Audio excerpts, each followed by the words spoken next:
सभी चिकित्सक गणों को नमस्कार। आज हम लोग सेकंड सेकंड नहीं बोलना चाहिए, हालांकि 102 नंबर की क्लास है ये। और आज हम लोग इसमें सीबीसी पढ़ेंगे। बोर्ड नहीं लगाया है मैंने, क्योंकि आप मुझे भी देखिए, क्योंकि ये जो लगाया है टोपा मैंने, ये ठंड से बचने के लिए लगाया है। ठीक है, आज हम लोग पढ़ेंगे CBC, complete blood count. South में ख़ास तौर पे सीबीसी बोलने से नहीं समझते हैं, उनको बताना पड़ता है कंप्लीट ब्लड काउंट कराना है। ठीक है, तो आज हम लोग इसको पढ़ेंगे थोड़ा विस्तार से समझते हुए, क्योंकि जो नॉलेज है वो बड़ा है और नॉलेज होना चाहिए एक चिकित्सक को, ख़ास तौर पे तब जब किसी ब्लड टेस्ट में हम लिखते हैं सीबीसी। तो इसका मतलब क्या होता है, इसके अंदर कौन कौन से टेस्ट होते हैं और उसका बिलोंगिंग क्या है, इसको ज़रूर समझेंगे। इसका वीडियो है जो, उसमें तो मैं इसका चार्ट नहीं पुटअप कर पाऊँगा, बट हाँ, अगर किसी को इसका चार्ट चाहिए होगा तो मुझे बता दीजिएगा, मेरे पास बना हुआ है, मैं उसको प्रोवाइड करा दूँगा आपके पर्सनल व्हाट्सएप पे या मेल के माध्यम से। मेरा जो मेल है narayanherbal@gmail.com, इस पे आप मैसेज भेज सकते हैं इस फ़ोटो के संबंध में। आज हम लोग पढ़ते हैं इलेक्ट्रो होम्योपैथी मेडिकल रिसर्च दृष्टिकोण से, हम लोग विस्तार से इसको समझेंगे सीबीसी को।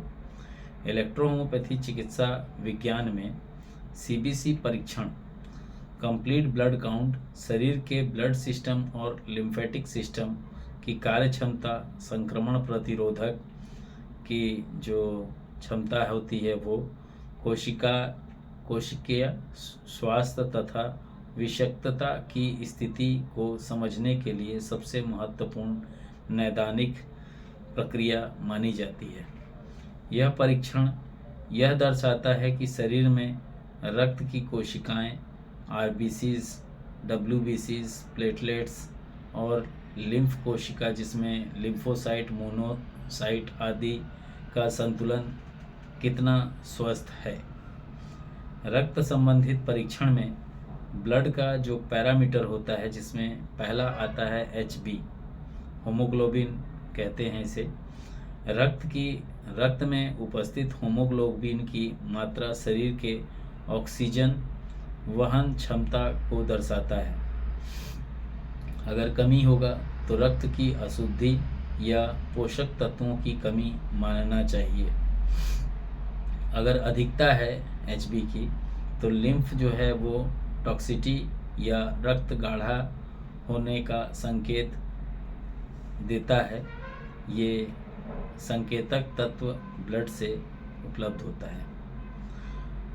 Second, total red blood cells count, जिसको हम लोग आरबीसी कहते हैं।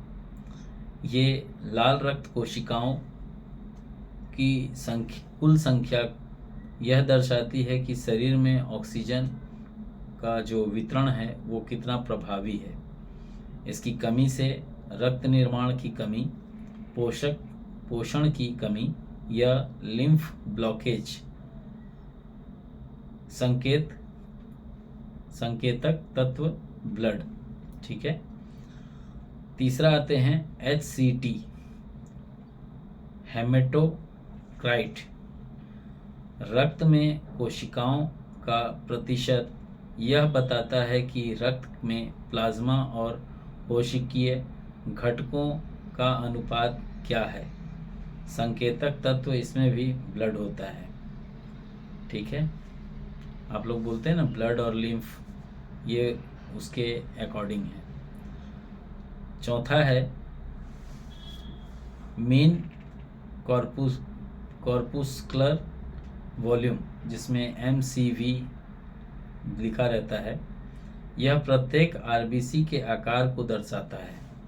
बढ़ा हुआ MCV vitamin B12, folic acid की कमी को दर्शाता है, और घटा हुआ MCV आयरन की कमी संकेतक तत्व जो होता है इसका ब्लड होता है। मीन कॉर्पुस्कुलर होमोग्लोबिन, स्पेलिंग मैं बता देता हूँ, MEAN mean, CORPUSCULAR HEMOGLOBIN, haemoglobin MCH को दर्शाता है। यह एक RBC में होमोग्लोबिन की औसत मात्रा को बताता है। संकेतक तत्व जो होता है इसका ब्लड होता है। मीन कॉर्पुस्कुलर होमोग्लोबिन कॉन्सेंट्रेशन MCHC, यह होमोग्लोबिन की सांद्रता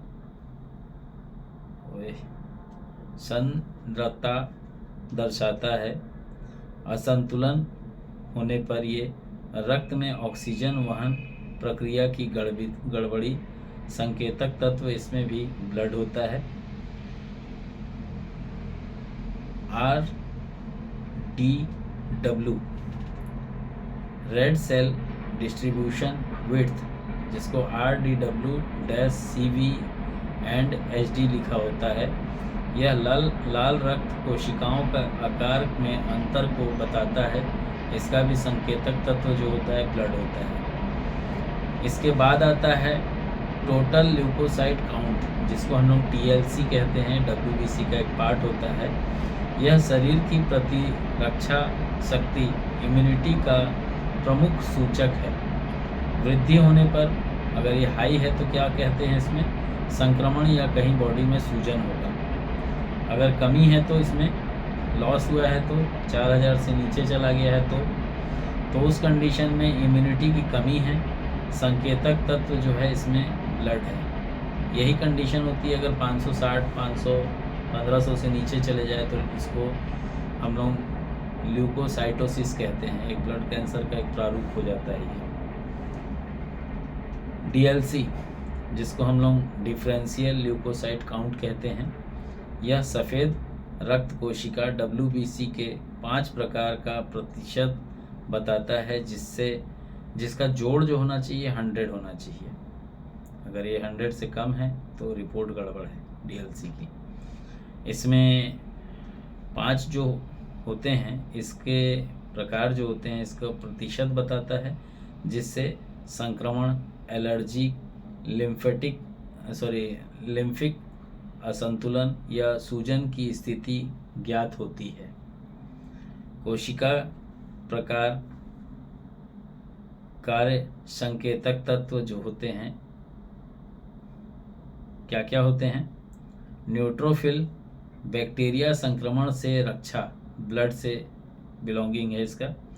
लिम्फोसाइट, लिम्फ सिस्टम की इम्यून सेल्स, वायरस संक्रमण से रक्षा। लिम्फ, ध्यान रखिएगा, है ना, लिम्फोसाइट लिम्फ। न्यूट्रोफिल ब्लड, है ना। इस्नोफिल्स, एलर्जी व परिजीवी संक्रमण से रक्षा। लिम्फ। मोनोसाइट्स, सेल डिटॉक्सिफिकेशन व डेड सेल्स हटाने में सहायक, कौन है? लिम्फ। बेसोफिल्स, सूजन और हिस्टामिन प्रतिक्रिया का नियंत्रण, लिम्फ। इसके बाद आता है अनुपात व संख्यात्मक गणना, जिसको हम लोग R&AC कहते हैं। ये होता है ratio and absolute counts. Parameter पूर्ण रूप, कार्य व महत्व संकेतक तत्व। NLR, neutrophil to lymphocyte ratio, रक्त और लिम्फ संतुलन का मुख्य सूचक। ब्लड एंड लिम्फ दोनों। ANC, एब्सोल्यूट न्यूट्रोफिल्स काउंट, संक्रमण की तीव्रता का संकेत, lymph. ALC, absolute lymphocyte count, immunity का स्तर दर्शाता है, lymph. AMC, absolute monocyte count, कोशिकीय सफाई और लिम्फ डिटॉक्स को दर्शाता है, लिम्फ। AEC, जिसको हम लोग एब्सोल्यूट इस्नोफिल्स काउंट कहते हैं, ये एलर्जी, परिजीवी संक्रमण की पहचान देता है लिम्फ। ब्लड लिम्फ ए डाइवर्शन जो आप लोग पूछे थे ना, इसको मैंने इसमें कन्वर्ट कर दिया है एक एक को। ABC ऑब्सल्यूट बेसोफिल काउंट, जिसमें हिस्टामिन प्रतिक्रिया एवं सूजन नियंत्रण, ये भी लिम्फ को बिलोंग करता है।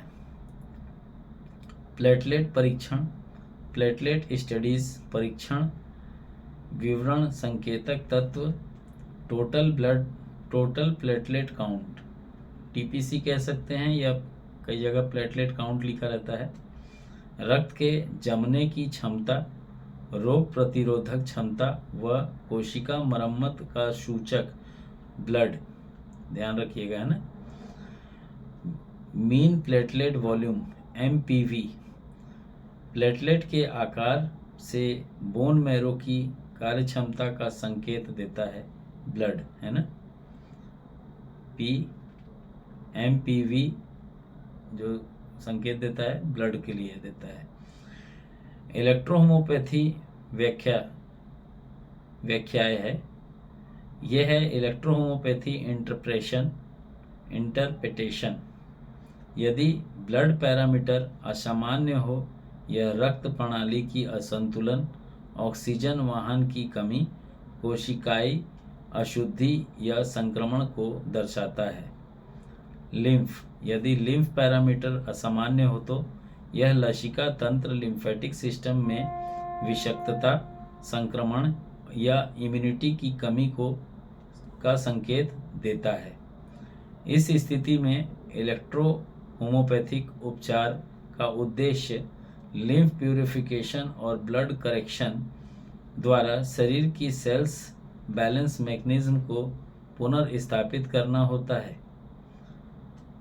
Narayan herbal spagyric remedy treatment protocol reference है एक तरह का, ये चाहें तो आप लोग देख सकते हैं और ना चाहें तो बंद कर दीजिएगा, बट मैं क्लास को कंप्लीट कर देता हूँ। समस्या क्षेत्र अनुशासित उत्पाद उद्देश्य, ब्लड वीकनेस, RBC डिफेंसिस, इस कंडीशन में NH ब्लड सेल्स केयर का जो ड्रॉप है उसका उपयोग करना चाहिए। साथ में NH ह्यूमन इम्यून 4, रक्त कोशिका के निर्माण में ये बहुत अच्छा काम करती है। साथ ही साथ में आप यहाँ पे NH मारियो सेल केयर का स्टिक आता है, इसको आप स्पाइनल कॉर्ड पे अप्लाई कर सकते हैं। ये बहुत जल्दी ब्लड जनरेट कर देता है बोन मैरो के सहायता से। अगर ल्यूकीमिया भी है तो उस कंडीशन में भी, और अगर ल्यूकोसाइटोसिस है तो उस कंडीशन में भी ये ब्लड जनरेट करने की क्षमता रखता है। 4, रक्त कोशिका का निर्माण और शुद्धिकरण के लिए उपयोगी है। लिम्फ टॉक्सिसिटी, इसमें इम्यूनिटी वीकनेस, जिसमें NH लिम्फ प्यूरिफायर आप इसमें ले सकते हैं, lymph purifier drop. NH cell detox drop जो कि आप लोगों के पास उपलब्ध है, AFI DTN। इसके अलावा में ये लिम्फ विषारण और इम्यूनिटी को बूस्ट करता है। इन्फेक्शन के कंडीशन में अगर हाई है इन्फेक्शन, WBC हाई है, तो उस जगह पे NH नो एसिडिटी ड्रॉप, इसके अलावा में NH ड्रेन आउट का उपयोग कर सकते हैं। ये विषाक्त पदार्थ को बाहर करने का काम करता है। लो प्लेटलेट हो या वीक सर्कुलेशन हो तो उस कंडीशन में NH प्लेटलेट केयर यूज़ कर सकते हैं, पॉलीटॉक्स नाम से आता है ये। रक्त प्रवाह और प्लेटलेट उत्पादन में सुधार करता है ये। एक्सटर्नल थेरेपी के तौर पे अगर बात करें हम, तो यहाँ पे आप दे सकते हैं NH cell toner extension, external उपयोग के लिए देते हैं। इसका जो नाम है प्रोडक्ट का, ये NH बॉडी स्लिम नाम से आता है। इसको हम ओरल ड्रॉप 1 ड्रॉप 70 ml पानी में डिज़ोल्व करके पीने की सलाह देते हैं, दिन भर में 2 बार।